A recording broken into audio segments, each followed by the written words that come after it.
After the Lions' victory over the Vikings on Sunday night, all 6 wildcard matchups are set for the 2024 NFL playoffs. Detroit is the #1 seed for the NFC. Of course, the Chiefs earned that spot for the AFC. Both teams get to enjoy a first-round bye and home field advantage. Wildcard weekend kicks off January 11th. We'll feature 2 games on Saturday, 3 games on Sunday, and 1 last Monday Night Football. And with that, let's bring in former defensive end and NFL analyst for CBS Sports, Douzable, here to help us break it all down. First up, we're looking at the Chargers and the Texans. What is your prediction for this matchup? Yeah, Marks, I have the Texans advancing, and I don't have a lot of faith in that because the offense has not looked good. What I really loved last week, though, in a meaningless game, DeMeco Ryans getting that offense out there, because I liken it to a jump shooter, right? If you're 1 for 7 shooting a basketball, sometimes you just need the ball to go into the hoop. You need to see it go in the hoop. And we saw C.J. Stroud go 6 for 6 on that first drive, find his big target on the outside of Nico Collins for a touchdown. We also saw Joe Mixon run the ball extremely well. So I think that was big for this offense going forward. To me, the Chargers, they've played a really good season, Mox, but I think the talent deficiency is going to show up in this game. This Texans team has been led by its defense, and that's going to be the key matchup when you look at this, right? The 2 bookends for the Houston Texans when you talk about Danielle Hunter and Will Anderson versus the 2 book tackles for the L.A. Chargers. So that's going to be the key matchup with Rashawn Slater on the outside and the other tackle as well. So I just think the Houston Texans are going to get right at the right time. The offense is going to flow a little bit better. The Chargers have been giving up a lot of yards these last couple of weeks. I have the Texans advancing. I like both of those coaches so much, both former 49ers coaches, so I'm looking forward to that matchup. Next up, you got the Ravens, or we will have the Ravens, taking on the Steelers. Pittsburgh on a 4-game losing streak right now, limping into the postseason. Now they got to go against the MVP frontrunner in Lamar Jackson, or one of the, depending on how you look at it. If you talk to BMAC, it's definitely Lamar Jackson. And the Ravens, how do you see this one matching up? Yeah, this has been the one team that's kind of been a bugaboo for Lamar Jackson. Now, again, he kind of quelled some of that 3 weeks ago when they dismantled the Pittsburgh Steelers at home in Baltimore, and they get this game at home as well. Right now, the Steelers are a complete mess on offense, right? Whether it's Russ being out of sync with his #1 receiver, George Pickens, the lack of the run game, the offensive line protecting not well at times, and then Russ being the veteran quarterback had some particular plays or some precarious plays last week, especially a guy that's played as much football as him. Just bad clock management at the end of that game versus the Cincinnati Bengals. So they got a lot of issues they need to work through on the offensive side. And adversely, the Ravens are one of the hottest teams in football, winners of 3 straight, right? We've seen Lamar Jackson on the national stage in 3 straight weeks, and he's put up really good performances. Now, a big question mark, the health of Zay Flowers, right? Because he's a guy that can really stretch defenses out, right? He kills teams on those over routes because he's such a good separator. Lamar Jackson is able to hit him in stride, and a 10-yard catch ends up being 30, 40 yards. So it'll be interesting to see if he's able to go on. If he's not, Rashad Bateman is going to have to continue to step up along with the tight ends as well. I have the Ravens winning this game. I think Derrick Henry is going to be the key focal point. We saw last year, Mox, in the AFC Championship game, that Todd Monken went away from the run game, which baffled a lot of people. They were the #1 rush team in all of football. Don't forget what gets you to the AFC Championship game. I believe Todd Monken won't do that this year, and they'll lean on King Henry. Even if he doesn't have success in the beginning, the thing is, it's like a boxer. Body blow, body blow, body blow. Next thing you know, 25, 30, 40-yard run from King Henry. I have the Ravens advancing. Hard to argue with anything that you just said there. And yeah, run the ball, okay? Monken, run the ball. Now for the Broncos at the Bills. Denver just shut out the Chiefs. What was that, 31-0? But it seemed more like they were trying to keep the Bengals out of the playoffs more than trying to do anything in that game. How does Denver fare against Josh Allen and these Bills? Yeah, I'm excited for this one. Not a lot of people talking about this game because the Broncos are a team that nobody expected to have a playoff run. Everybody knew they had a rookie quarterback in Bo Nix, but Sean Payton has done a masterful job in regards to game planning, right? He's game planned around Bo Nix's strength. He gets the ball in his hands extremely fast, and Bo Nix, with his athletic ability, can buy time and make plays down the field, whether with his legs or throwing the football as well. think about this matchup. It's strength on strength. The Bills have given up the least amount of sacks in the NFL this year, I believe, at 14. Well, the Denver Broncos have 60-plus sacks from their defense. So that is a matchup to watch in this game, right? The protection from the offensive line for the Buffalo Bills, who is one of the best offensive lines in football, and that defensive line that can get after you from the Denver Broncos. Ultimately, this game is going to come down to Josh Allen, and they've literally rode that train for the entire season, and they're going to have to run it in this one as well. Josh Allen, people will say he doesn't have the talent on his roster, but he's elevated this team. I think he elevates them once again and gets them into the divisional round. Josh Allen's been absolutely phenomenal this year. Can't wait to see that game. Now on to the AFC divisional round. Per your bracket, you got the Texans and the Chiefs, and then the Ravens and the Bills. Hard for me to believe that the Texans have what it takes to beat Kansas City. How do you see this one playing out? Yeah, and I'm right there with you, Mox. You got to go back about 2 or 3 weeks when the Kansas City Chiefs played the Houston Texans. I believe it was on a Saturday game, or it might have even been on Christmas. That was when the Chiefs kind of got their offense going. Let's not forget, that was the first game Hollywood Brown came back, and Patrick Mahomes completed a pass to 8 different receivers. And that game right there, Mox, gave me all the confidence in the world for the Kansas City Chiefs, because I had a lot of worries about their offense and the lack of protection. They moved their Pro Bowl guard, Joe Thuney, out to left tackle because they weren't getting production at the left tackle position. Now, the interesting thing is they put Donovan Smith there last week, so it'll be interesting to see. They don't play in the wild card round, but in the divisional round, will Donovan Smith be the tackle, or will they go back to Joe Thuney? I thought they had a lot of success with Joe Thuney at left tackle, so I would have left them there as well. So that'll be something to watch in this game. But the Chiefs' offense got going that week, and then the next week they beat down the Steelers, and then they were able to not play anybody this last week because they already secured the #1 seed. The Houston Texans, again, concerns with the offense, right? And to me, with the Chiefs getting right at the right time and the pedigree that they have, I believe the Chiefs win this game and go on to the AFC Championship game. It's so funny to me because no one is talking about the high ankle sprain for Patrick Mahomes, because we've seen it so many times coming into the playoffs. It doesn't even matter. He's got ankles of steel. Next up, the Ravens and the Bills. This one really excites me. Lige, you got 2 MVP frontrunners going head-to-head, and Josh Allen and Lamar Jackson. The last matchup earlier this season, it was a Sunday night football game. The Ravens absolutely blew out the Bills 35-10, but a lot has changed since then. Who advances? Yeah. And that's the thing, right? The 2 top MVP candidates, and styles make fights. And the type of brand of ball that Baltimore plays, they could play it in Buffalo in cold weather. You could pack it up and play it anywhere, in the parking lot, on a high school field, in -5-degree weather. And I think that's what's going to be the difference in this game. You talked about it, Mox. It was a blowout earlier when these 2 teams played. Derrick Henry had nearly 200 yards passing. Lamar was just efficient with the football. He had 2 passing touchdowns, but he didn't have to do much. And that'll be the thing to watch, because this Buffalo Bills defense has been susceptible to the physical downhill run game. We saw it versus the Ravens earlier this year. We saw it versus the New York Jets earlier this year. And I think that's going to be the difference in this game. And then also, let's not forget, you said these 2 teams are on different planes than they were at that time. The Ravens defense was really bad at that time, and I believe they held them to 10 points. This Ravens defense is the top defense in football over the last 6 weeks of the season. They've played really well, so I have the Ravens, winning this game and advancing to the AFC Championship game. Okay, so the Ravens advance to the AFC Championship game. So now it's looking a lot like last season, Lige. You got the Ravens and the Chiefs. Will it be the same outcome, or how will it be different? I think it will be different. Let's not forget these 2 teams played on opening night in the NFL this year. And if it wasn't for a big toe from Isaiah Likely, the Ravens could have potentially won that game as well. I just think last time these 2 teams played, we talked about it earlier, Mox, Todd Monken didn't lean into the run game. I believe he will this time.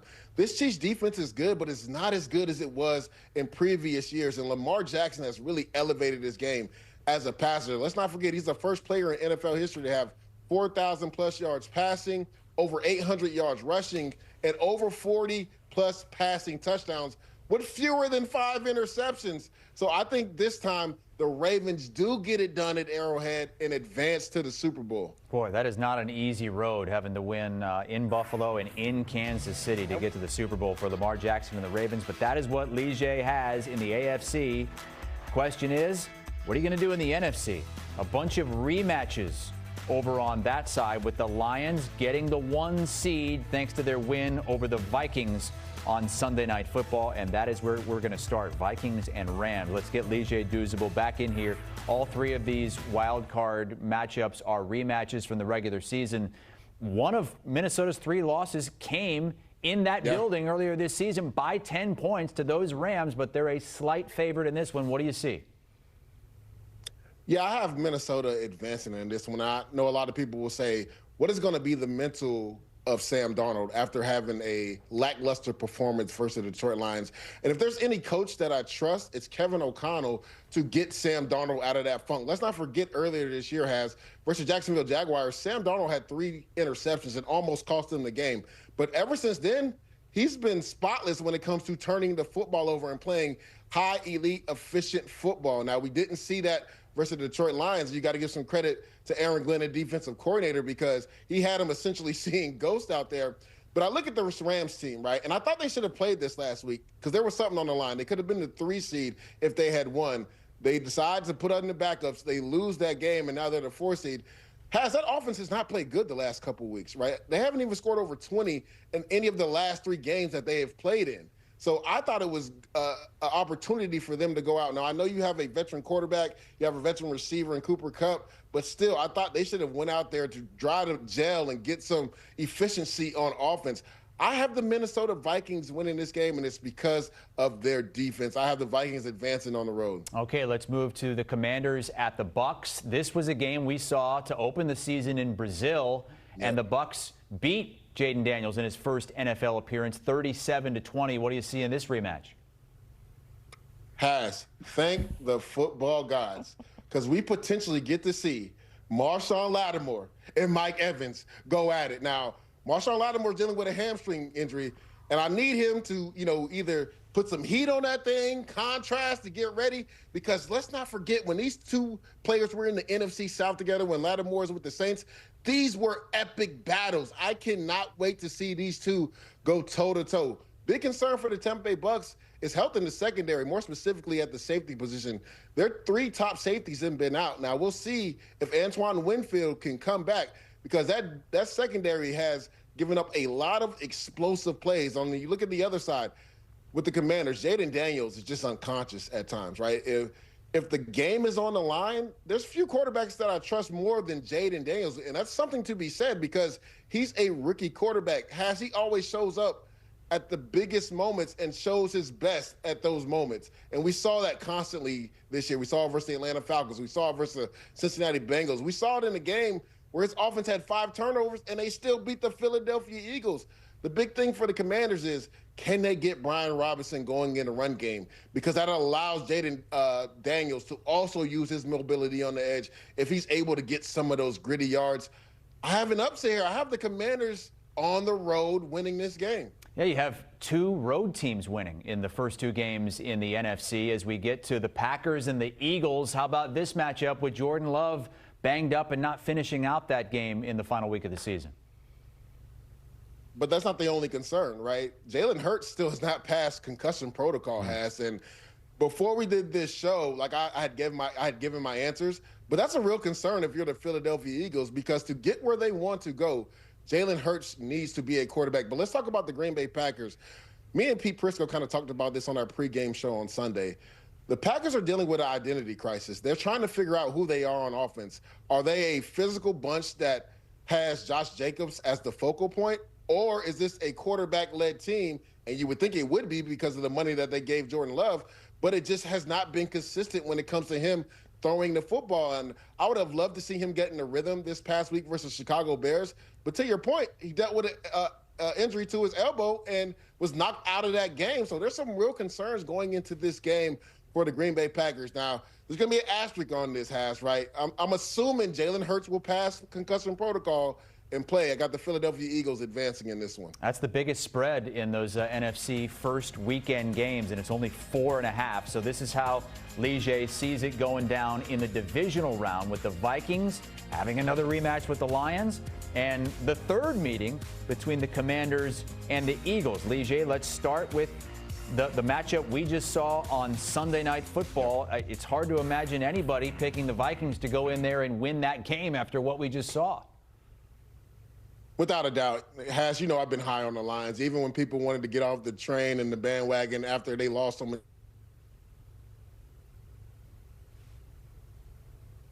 players on defense. And it's because they're on the Vikings and the Lions, to me, was when you look at the both for the quarterbacks, right? One quarterback let bad throws affect them. The other one didn't. Let's not forget, Jared Goff had 2 interceptions in this game, and you would have never known it by his body language and the way he was playing on the field. So I give the edge to the Detroit Lions, and they're finally starting to get healthy on defense. Now, we did see Terrion Arnold go out, but let's not forget, they could potentially get Carlton Davis back. They just got Alex Anzalone back. They're getting healthy at the right time, or healthier at the right time. And with that offense, they can score 40 on anybody. I have the Lions advancing to the NFC Championship game. Okay, Lions to the NFC Championship game once again. Let's move on to the Commanders and Eagles, who split in the regular season. But you mentioned the concussion protocol and the injury to Jalen Hurts. That was the game that he got hurt in and got hurt early. Who wins the third matchup? Yeah, and there's a game like this. Usually the great equalizer is Jaden Daniels, but I'm riding with the Philadelphia Eagles. Again, this is us assuming that Jalen Hurts will be healthy enough and pass concussion protocol. They have one of the most, if not most, balanced team in all the NFL. Saquon Barkley was on a historic run this year, over 2,000 yards in 16 games, was only 101 yards away from Eric Dickerson's single-season record.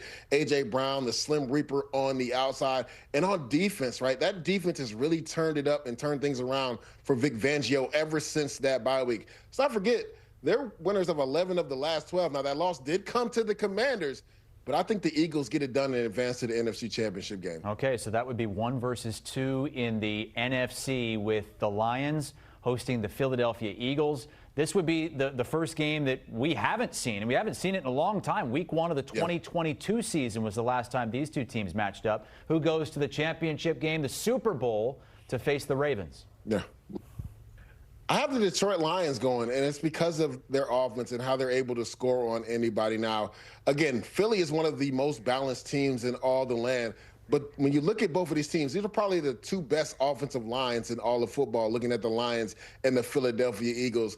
I just think the Lions, the way they're going to be able to be at home with their home crowd, the way they're able to put up points, and how opportunistic they've been on defense, I believe they get it done, and they finally get to the Super Bowl. I have the Lions advancing in this game and winning and going to the Super Bowl. Okay, so you have Lions against Ravens in the Super Bowl, and it's a really difficult path for the Ravens. Have them knocking off the Steelers early, but then having to go to Kansas City, to Buffalo, I should say, then to Kansas City, and now facing the 1 seed from the NFC, the Detroit Lions, in the Super Bowl, which will be in New Orleans. Lige, who is your pick to win it all? First of all, what was that little scruff from Mock saying, ugh? I'm just What's saying wrong it with looks this hard. matchup? It looks hard. That's what I'm saying. She's not buying it, I don't think. Yeah, I get what you're saying, Haas. Let's not forget the Chiefs had that same road last year, right? They went into Buffalo and went into the Baltimore Ravens and won. And I guarantee the Ravens learned from that experience as well. I got Lamar Jackson and the Ravens finally getting over the hump. I think their defense is playing at an elite level at the right time. The move from Kyle Hamilton to slot corner to the traditional safety position has really helped them. Marlon Humphrey in the slot has played at an all-pro year. I think Lamar Jackson and Derrick Henry get it done, and they finally I don't want to say finally get over the hump because they have 2 championships already, the Ravens, but Lamar Jackson finally gets over the hump and wins his Super Bowl. I have them beating the Detroit Lions. Well, you know who won the last Super Bowl in New Orleans? Who's that? The Ravens. They beat the 49ers. Oh, that was when Joe Flacco became elite. Hey, Yes. When the lights went out. You're looking for a back-to-back. Caveat. The Ravens win every 12 years. This would be 12 years since they won that last one. Ah, there we I'm go. going to put money on what? this, Lige. 0-1, 13, and 25. Okay. Lige Douzable loves the Ravens to hoist the Lombardi this season. Lige's not going to be on Pushing the Pile tomorrow, but on today's episode, Mike Renner and Kyle Long, joined by Matt Ryan, talking Aaron Rodgers. Is he done? And it is that Monday in the NFL. We've only seen 1 firing today, but 5 jobs are open total in the league. They talk about it on today's show.